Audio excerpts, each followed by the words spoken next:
Tonight on AFN Korea Nightly News, AP stores in Osan have new hours. And later, airmen in Kunsan show off their metalworking skills. These stories and more coming up on your Frontline Network News.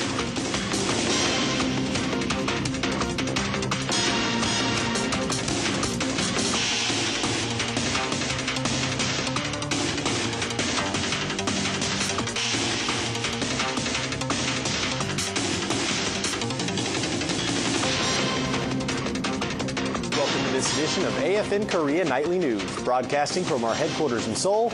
I'm Specialist Ryan Harris.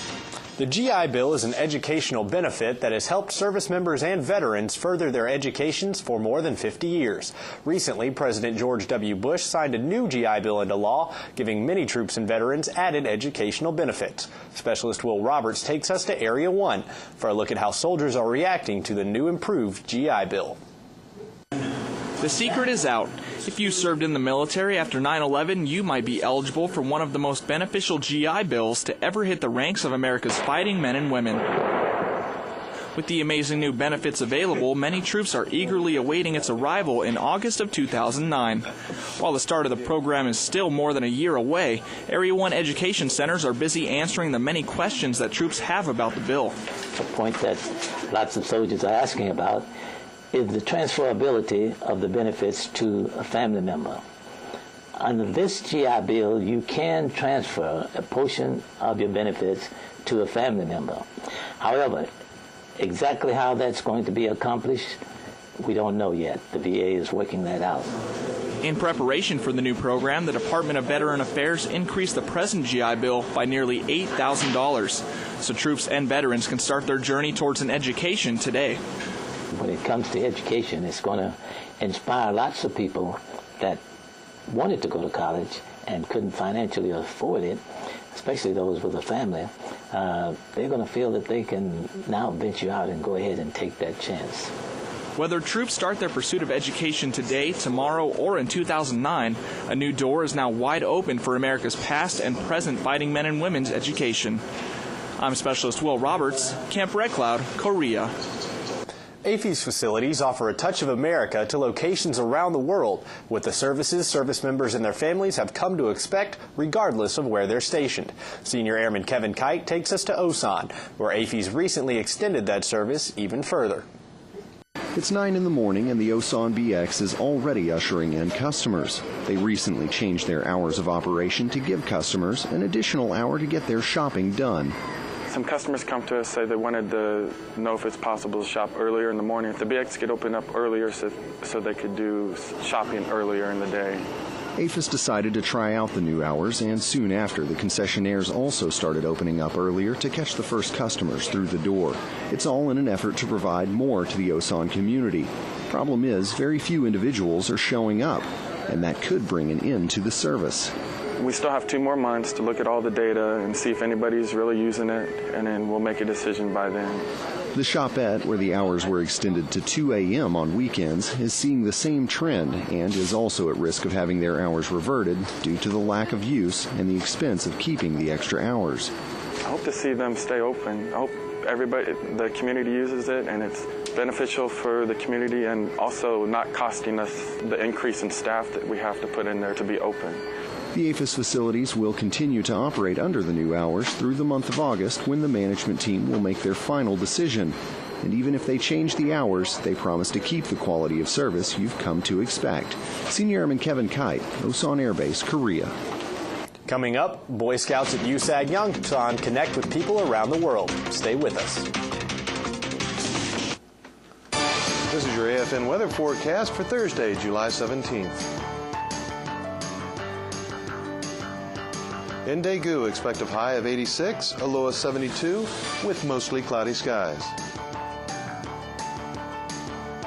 In Kunsan, expect a high of 85, a low of 73, with mostly cloudy skies.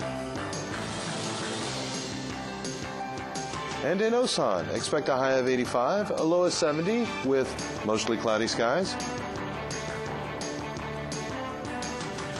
And in Seoul, expect a high of 87, a low of 72, with mostly cloudy skies. And in KC, expect a high of 82, a low of 70, with mostly cloudy skies.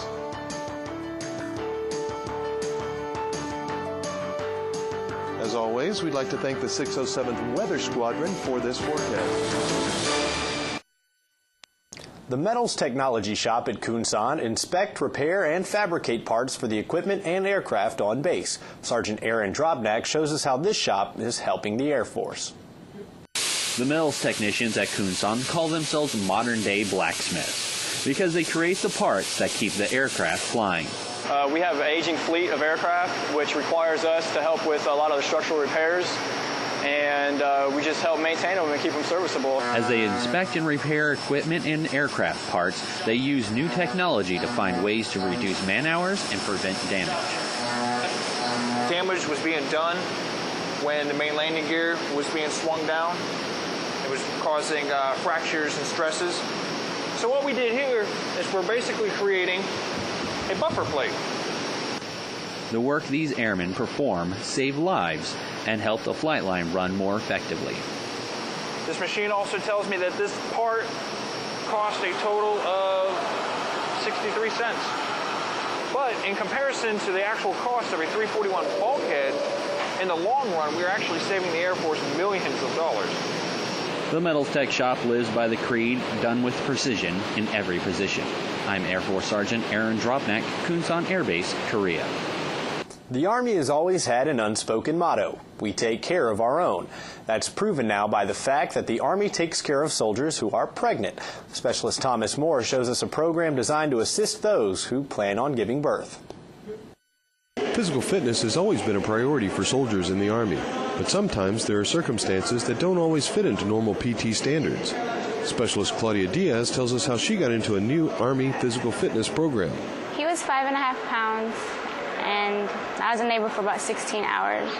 And afterwards, it was really hard to find time for myself. But this new program really does have the soldiers as the focus. It's supposed to help with the weight that you've gained during your pregnancy, and it's also going to help with your PT score. This program isn't just for after pregnancy. It is now mandatory for pregnant women, too. PFC Dusty Bookhammer really likes the new PT program. I think that the program is great. It benefits pregnant women a lot. I think it's really helping me, have my abs strengthened and everything, and like I'm getting prepared for the labor. The program is designed to help pregnant women with the physical rigors of the Army, but all services and dependents are welcome to join. It helps women understand the changes that are happening to them during the birthing process. It prepares your body for the labor. Like, it strengthens your abs, because when you're pregnant, your abs spread apart, and it's keeping them close together. It relaxes you. It gets you away from the stress of the unit, and you're not just a profile who's walking at PT now. There's actually a program for the pregnant women and the postpartum women. So I think it's great. This is just another way the Army is helping soldiers stay Army strong and fit to fight tonight. Specialist Thomas Moore, Yongsan, Korea. Now for a look at the exchange rate and gas prices at your local AAFES service station.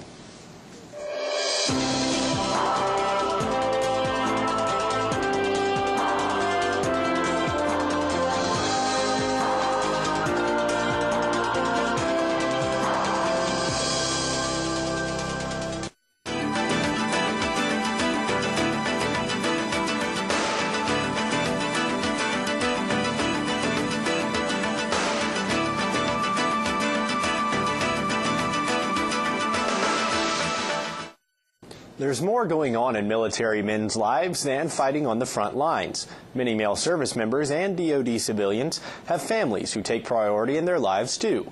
In this next story, Specialist Kimute Irvin takes us to a meeting on Camp Walker, where men of the community sort out how to balance their lives as service members and family men. This isn't a typical Saturday for U.S. Army Garrison Daegu men. Today, they've gathered at the Camp Walker Chapel Annex for their monthly meeting. Their group, the Men of the Morning Calm, meets the first Wednesday of every month. We try to get together. We talk about men's issues. Like today, we talked about just the challenge of absence, especially as not only the military but the contractors working for the government, because we are busy. But are we so busy that we forget about our families and how important it is that we spend time with them? My family was just kind of chilling at Grandma's. For service members like Chaplain Billy Graham, developing a balance between your home and work life can be a bit challenging. It's easy to get distracted by one or the other. For each of these men, it's important they remain an active presence in their family life. And not just being home, but really being home, where we're engaged with our families, where we're involved with them, spending time with them, and not just our face in front of the computer or face in front of the television. Where we spend that quality time that our kids and our families really need. That was kind of the theme today. With each theme, there are several topics of discussion. Chaplain Graham outlines one that hit home for this particular theme. One is being able to be real, kind of see what we do, but also to be that encouragement to our sons to see that it's okay as a godly man to hug one another, to share with one another, to be honest with one another, that we get to model that. Living life truthfully is a value that will continue to be a key leadership quality for the men of the morning calm. Chaplain Graham also says that being able to meet with other men in the community, to lay all of their struggles and challenges out on the line, is an encouragement that helps him continue going on strong, one day at a time. I'm Specialist Kimute Irvin, Camp Walker, Korea. The Airmen and Family Readiness Center on Kunsan offers a tour of Kunsan City twice a month to improve understanding of the area around base and the people that live there. Air Force Sergeant Aaron Drobnak tells us about one of the individuals on this tour. Senior Master Sergeant Oliver Niles is a new arrival to the Wolfpack. During the Kunsan City Good Neighbor Orientation Tour, he got to see the local area firsthand. I thought the tour was great. I thought it was a great opportunity to see a little bit of the surrounding area here in Kunsan. The tour takes airmen to Oompa Park, the local cinema, and an open market. The trip is sponsored by the city of Kunsan as part of the Good Neighbor program. It introduces airmen to sites they may not normally see. We went into one of the new housing complexes that they're building, and the apartments in there, co-op apartments they have in there, were just gorgeous. They had some really nice apartments. The tour also visits the 1000 Won store. Got a few items I needed from the dollar store. They even have a dollar store over here, which I thought was pretty good. The tour doesn't stop everywhere in Kunsan City, but it does give the airmen a basic introduction to the area. I'm Air Force Sergeant Aaron Drobnak, Kunsan Air Base, Korea. Boy Scouts can earn over 100 different merit badges, including everything from art to wilderness survival. Also on the list of badges is one that requires Scouts to understand the basics of radio operations and communication. Army Sergeant Craig Rader introduces us to a group of Boy Scouts earning this badge with a little help from ham radio operators around the globe. We have some U.S. hams and Korean hams that are operating with the Boy Scouts today. With help from a group of Boy Scouts, ham radio enthusiast Harry Rudolph is talking to a man in Kyoto, Japan. But he's not just making a courtesy call. Yes, we're out here today with the Korean amateur radio operators, the American amateur radio operators, and the Boy Scouts. And we've got an event today primarily with the Boy Scouts where we have a merit badge workshop, and we're trying to get the Boy Scouts to achieve their radio merit badges. The difference between reading about amateur radio versus actually using one was surprising to some, especially Life Scout Will Vancanet. Well, it kind of surprised me at first when the first time I did it that so many people actually are communicating in English, like, because I thought that they would be. So it's really... That surprised me. 여기는 HL line Bravo Sierra Alpha입니다. Over. When amateur radio operators make contact, they log the call letters and mark on a map the locations of everyone they speak with. They sometimes exchange postcards containing their call sign and home location. First of all, we talk to people all over the world. So far today, many of the stations we're talking to are in Japan, but over the weekend here we expect to talk to people in the U.S., Europe, Africa, all over the world. And the next time these scouts make a call over their ham radios, they just might have something new to talk about, their latest merit badge. Army Sergeant Craig Rader, Yongsan, Korea. That's the news for this evening. I'm Specialist Ryan Harris. Have a great night.